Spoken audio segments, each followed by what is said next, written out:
you guys met the Hate Monster? I have not. Okay, so we are apparently Hate Monsters Inc. over here, judging by their definition of who the Hate Monster inhabits. I'm a proud Hate Monster. Hello, fellow Hate Monsters. We're going to walk through how the Scottish government are defining us as this, I don't know, diversity realist cartoon, and then go over and look at the UK government's idea of what an extremist consists of. Okay. Spoiler alert, it's going to be weaponized against the native population. But I'm going to play this absurd cartoon just to you now. You might know this thing here. It's the hate monster. When you're feeling insecure, when you feel angry, he'll be there, feeding off the emotions. Getting bigger and bigger till he's weighing you down. He'll make you want to have a go at somebody. A neighbour, somebody on the street, on a night out, security guy on the door, somebody in the chippy, your taxi driver. He'll make you want to vent your anger, just because folk look or act different for you. The hate monster wants you to feel what you need to show you're better than them. Then, before you know it, you've committed a hate crime. Doesn't make you feel better though, does it? Maybe for a minute, but then you just feel worse, don't you? Because the hate just hangs about like a bad smell. But it doesn't need to be like this. You're better than that. You know it. You've got all this energy, so do something positive with it. The hate monster doesn't like that. In fact, he hates it. Go on. Be good to yourself. Don't feed the hate monster. What's that slop coming out of his mouth? I don't want to know because I don't want to be homophobic. I just love you've committed a hate crime. I do like how it was in phonetic Scottish. Yeah, all of the subtitles for our audio listeners were all in the kind of Scottish that it sounds directly as. It wasn't in proper English. I would advise the Scottish government, if you didn't want to make me commit a hate crime, maybe don't make the hate monster so adorable that I want to actively feed it slurs. I just really love like the way that this is aimed at Scottish men, pitched in the manner that you'd pitch it for a 3-year-old. Yes. Yeah. This is the patronising parental state. Hence why Rishi Sunak acts like a CBeebies presenter. Yeah. Yeah. So it's funny you say this is aimed at Scottish men. So they've got a page on this on Police Scotland. And they say, have you met the hate monster? The hate monster represents that feeling some people get when they're frustrated and angry and take it out on others because they feel like they need to show they are better than them. In other words, they commit a hate crime. I can't take this. Now, what's really frustrating about this is that there is actually a point here about the politics of like Nietzschean resentment, right? Oh. Resentment is a slave morality. If you're whining about how someone always has the whip hand over you, then you're talking from a position of mercy and of weakness.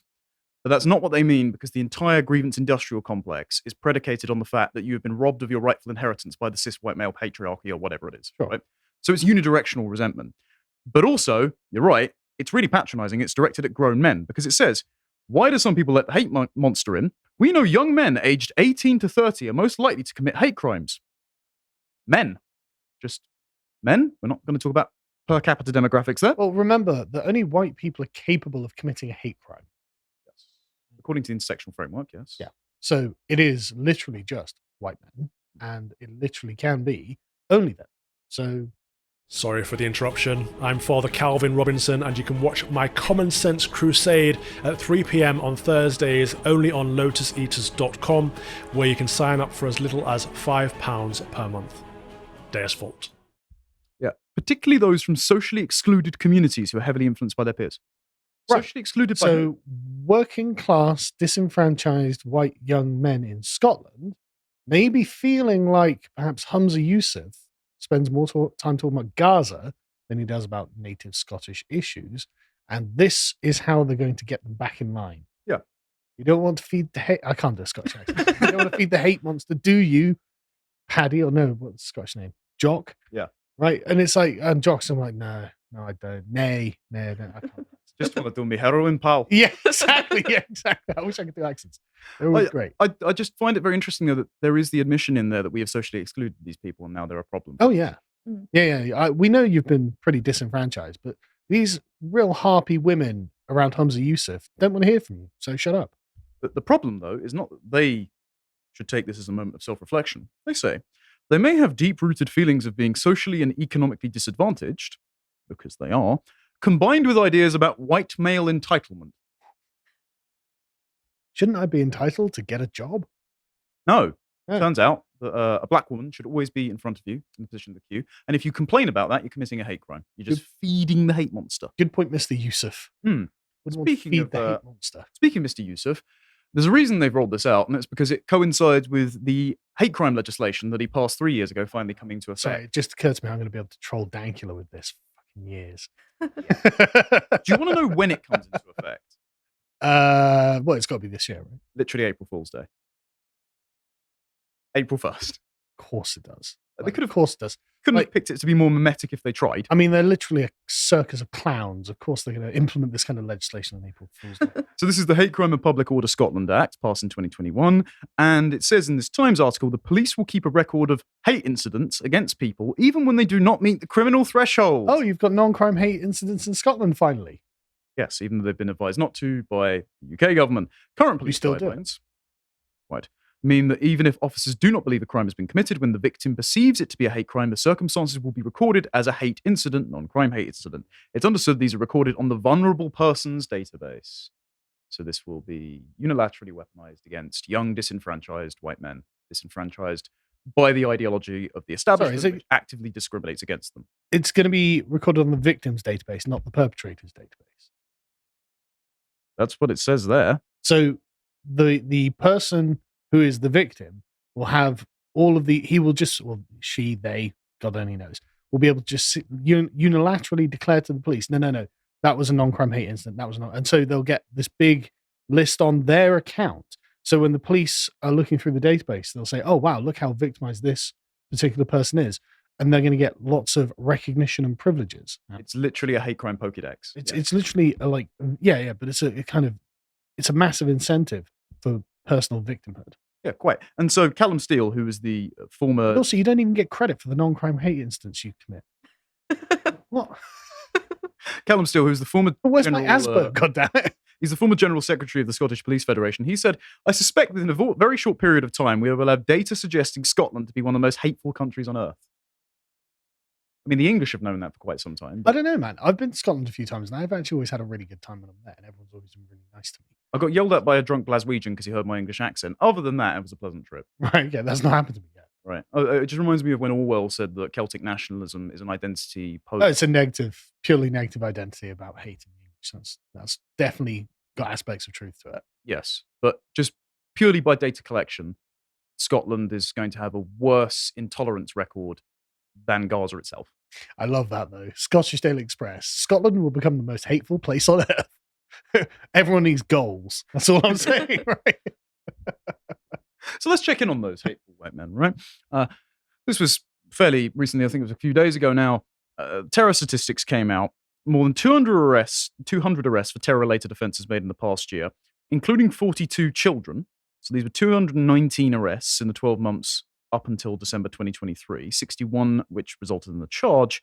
65% were locked up for Islamic extremism, of course it was. 26% held extreme right-wing ideologies. So we are on the cusp of a Fourth Reich, I suppose, judging purely by the numbers. Well, judging purely by the numbers, we're on the cusp of caliphate. Again, hate fact, there we go. Some 46% of those arrested under the Terrorism Act were white, while 34% were Asian, according to official stats. What, in Scotland? No, this is in the UK. In the UK, right. I was going to say, in Scotland, the Scotland's had far less immigration than England. Yes.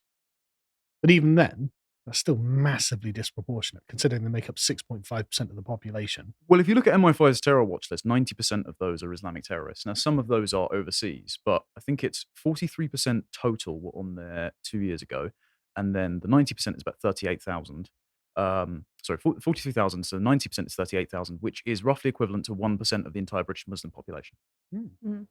But yeah, straight white men are the issue, right? Yeah, quite, exactly. So, speaking of straight white men and who might be an extremist, it turns out we're all extremists now. Now, I covered this was on Wednesday. Michael Gove was formulating a new definition of extremism in conjunction with a group called Tell Mama. Tell Mama being one of the Muslim groups of the Grievous Industrial Complex, which accused Boris Johnson's column calling women wearing niqabs letterboxes and bank robbers, They said that increased Muslim hate crimes by 375%. Their source, trust me, bro, we just took phone calls, right? So the definition is out. We ready for this really robust definition? Strengthening its definition against extremism. Let's go down. So, since the 7th of October, Hamas terror attacks in Israel, concerns have been raised about the wide-ranging risk of radicalization. On hate crime, since October the 7th, the Community Security Trust recorded 4,103 anti-Semitic incidents in the UK, an increase of 147% compared to 2022. And Tell Mama, again, they're just getting government funding, recorded a 335% increase in anti-Muslim hate crimes in the last 4 months. None of those have been followed up on, no evidence has been supplied, but there you go. So Michael Gove has decided the UK is a success story, a multinational, multi-ethnic, multi-faith democracy. Sorry, the United Kingdom is a success story. By what metric? I mean, walking around, everyone's like, wow, this country sucks. Yes. And it's a success story because of the hundreds more rates of Islamophobia and anti-Semitism according to their own logistics, right? So even again, you've got to have logistics goals is falling down. Yeah. We've got to take over Scotland. I mean, so he literally says it is stronger because of its diversity.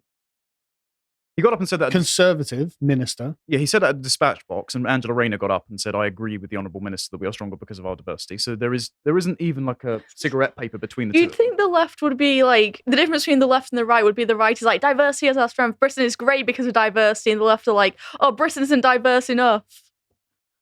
Yeah, well, No, Michael great Gove. point. Instead, it's the predator handshake. Yes.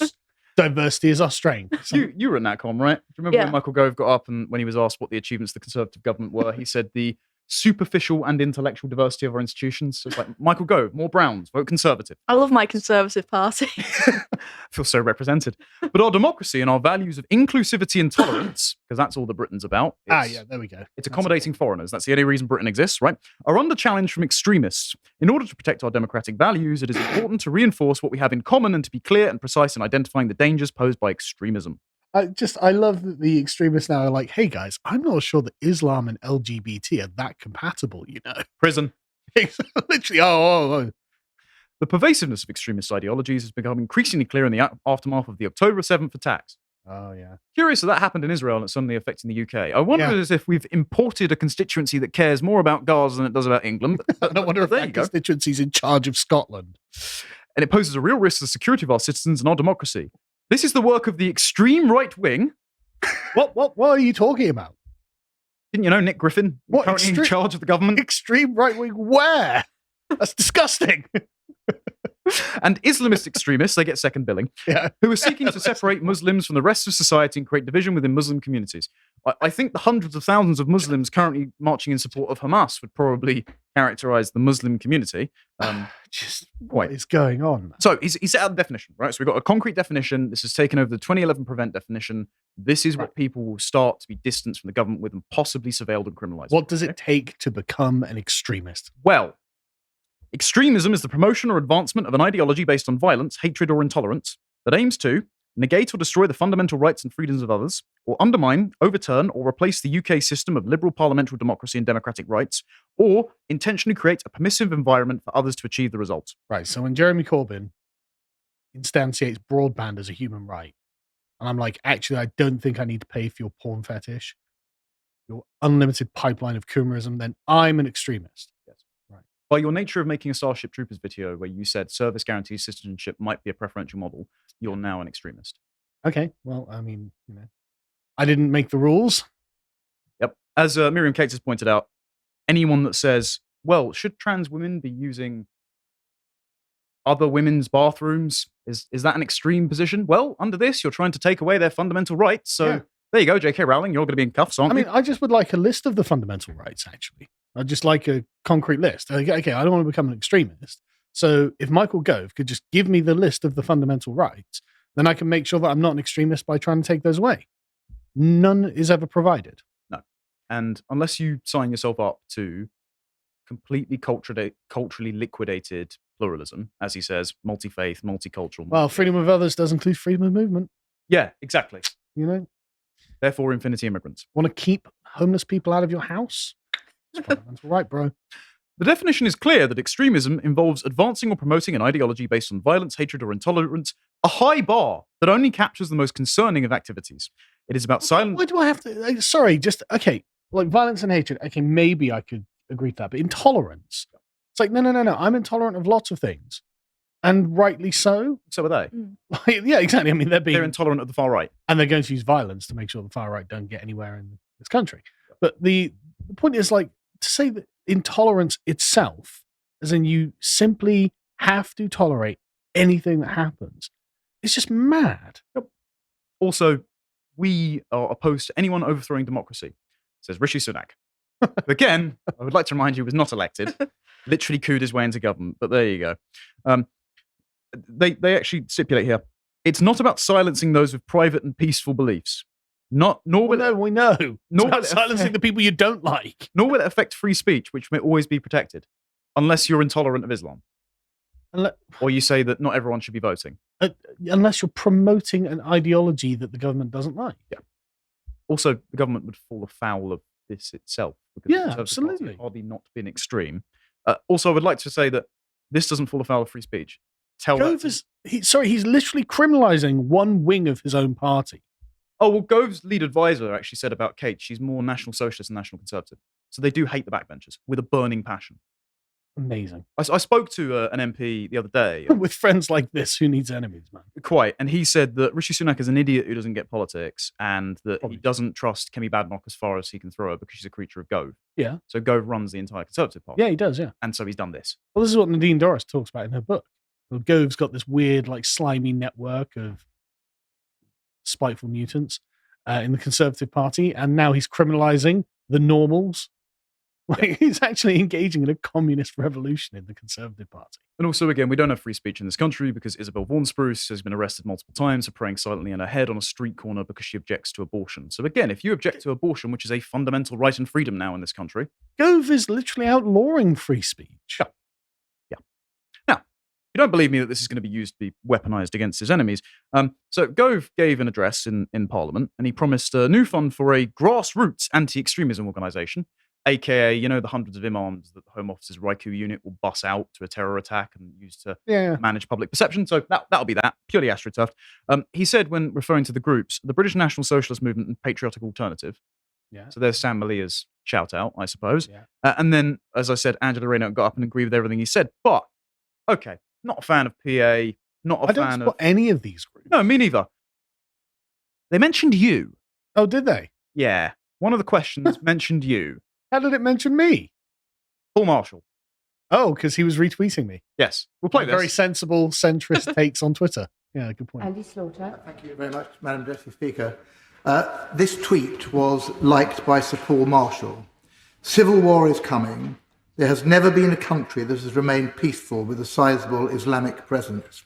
Once the Muslims get to 15 to 20% of the population, the current cold civil war will turn hot. Many other incendiary tweets were liked or retweeted by Marshall, a substantial donor to both the Tory party and the Secretary of State personally, according to a recent Hope Not Hate newsagent's investigation. How does the Secretary of State square his definition of extremism with accepting money from someone like Marshall? Well, I deprecate the personal attack on Sir Paul Marshall, who is a distinguished philanthropist and the supporter of ARC academies, which are state schools that have done so much, including in the Honourable Gentleman's constituency, to improve the lives of disadvantaged children from a variety of minority backgrounds.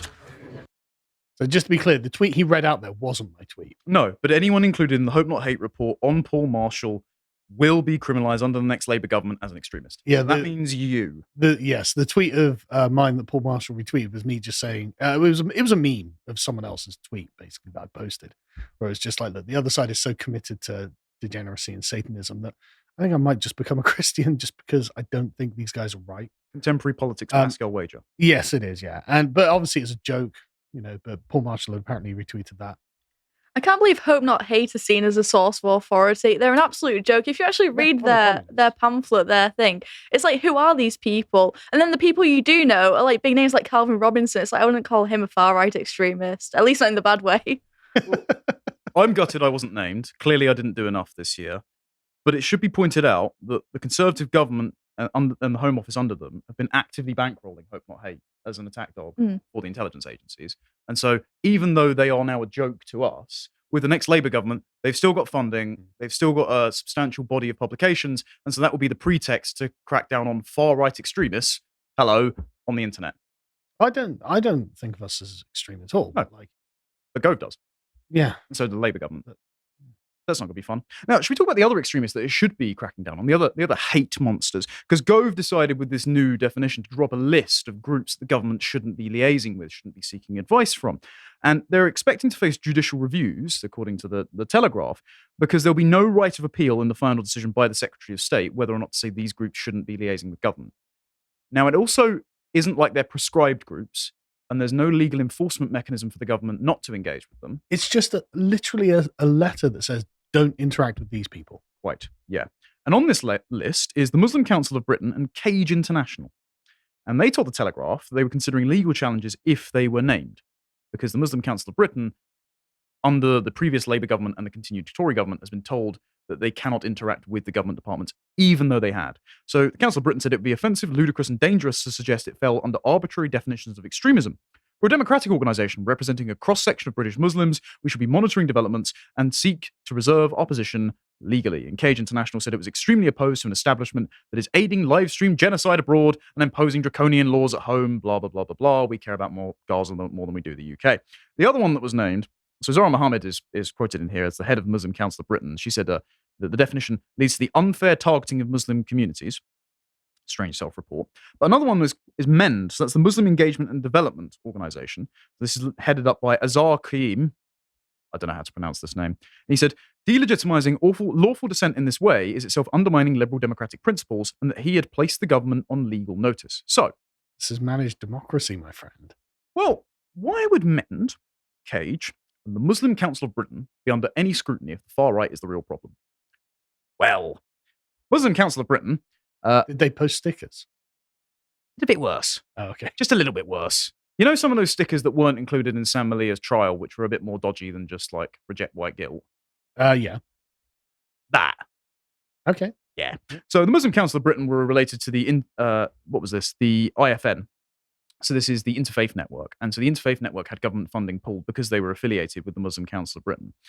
Last year, the Telegraph had revealed that the IFN had angered the Department for Levelling Up Housing Communities by not condemning the Hamas October the 7th attacks. And Gove said he wanted to stop funding the charity because it counts a member of the Muslim Council of Britain among its trustees. Muslim Council of Britain was subjected to a Whitehall-wide engagement ban in 2009, when an official at the council signed the Istanbul Declaration, which was interpreted as calling for attacks on Royal Navy vessels enforcing a UN weapons blockade of then Hamas-run Gaza. So, actively endorsing the killing of British troops. And we wonder why we're not meant to associate with them. Now, they said it never endorsed the declaration and specifically reject any notion that we endorse an attack on the Royal Navy, even though they did endorse it at the time.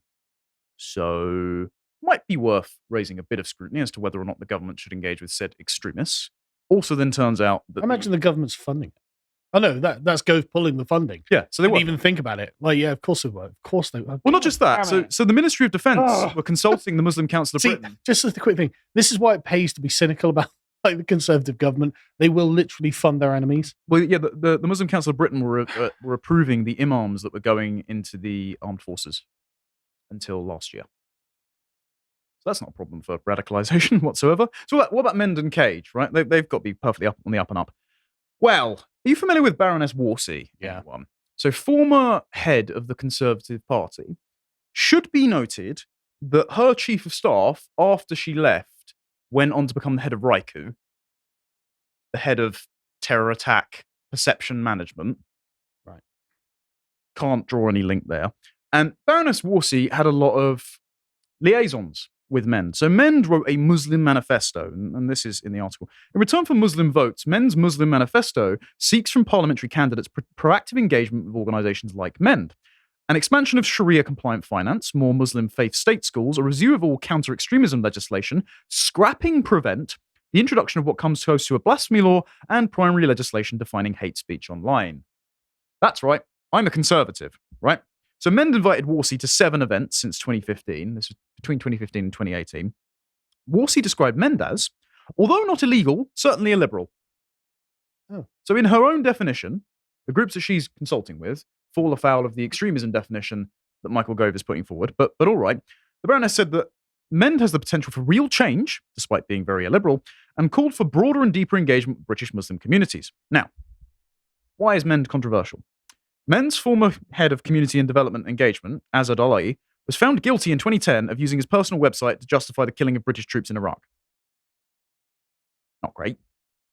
They then went and launched their Islamophobia Awareness Month in the House of Commons, and the Met Police told the head of MEND that if Ali attended, it wouldn't go ahead. So Ali then left MEND and joined Cage.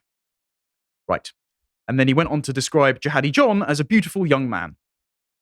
What, the guy who cut someone's head off on a video? Yes. Quite. Okay. Yeah. So you're seeing a sort of... I can't say anything about this because I don't want to feed the hate monster. No, quite. Yeah, we wouldn't want to... We want to feed the extremist pipeline there. MEND members then complained that Baroness Warsi was the reason that Ali was kicked out. So they're actually accusing her of being too moderate and moderate. and She's a wet. Yeah, genuinely. Although... She doesn't even think Jihadi John is a beautiful guy. No, she doesn't. And I will say that she certainly doesn't, and that any connection to Islamic extremists is purely incidental because in, I think it was 2018, she secured a £20,000 libel payment from Colonel Richard Kemp for an article in Jewish News where he said that she was trying to provide cover for Islamists. So Baroness Warsi does not agree with Islamists at all. Which is a fair statement. I mean, she is clear on this. Yeah, any infiltration of Whitehall is purely accidental. However, since Lee Anderson got kicked out of the Conservative Party, she has been touring around saying that my party is riddled with Islamophobia. Lee Anderson is a great example of it. Unfortunately, even David Cameron said Warsi was used by these groups to infiltrate Whitehall, including one group that Cameron described as a political front for the Muslim Brotherhood, and who petitioned foreign preachers, including a bloke called Nakir Nalik, who stated every Muslim should be a terrorist to be able to enter and visit Britain. So she herself is probably well-meaning. It's just she's obviously maybe naive when it comes to these people. Yes, and so the heads of the Conservative Party who are setting the agenda on what constitutes an extremist genuinely don't know an extremist when it looks them in the face. Okay, that's great. But we're the hate monsters. And I just thought I'd finish on one quote from this, because this is very revealing, right? Because as I mentioned in the last segment on this, the Labour government want to adopt the all-parliamentary definition of Islamophobia, which criminalises accusing Muslims of entryism in politics. So you will be locked up for saying that. Right, okay. The head of Tell Mama, in this article from 2015, this is Fayez Mughal, and he told The Telegraph he had resigned in protest at its activities from this group, right? Baroness Warsi resigned over the prior Gaza war as well, which is quite interesting. And he said, I was deeply concerned about the kinds of groups some of the members had connections with and some of the groups they were recommending to be brought into government. It seemed to me to be a form of entryism by people with no track record in delivering projects. What an Islamophobe. Yes, quite. So the organizations that are creating this definition of extremism and the all-party parliamentary definition of Islamophobia, which would be weaponized against people that they designate extremists, are themselves violating their own laws. And so the point is, the vagueness is the point, because the blade will only cut one way, against us, Hate Monsters, Inc. We appreciated that segment from the podcast of the Lotus Eaters. You can go to lotuseaters.com to get access to all the premium content that's on the site, such as Epochs, this episode on Leonardo. If you'd like to find out what else is being put out, you can follow on Twitter at lotuseaters_com on Twitter. Thank you and goodbye.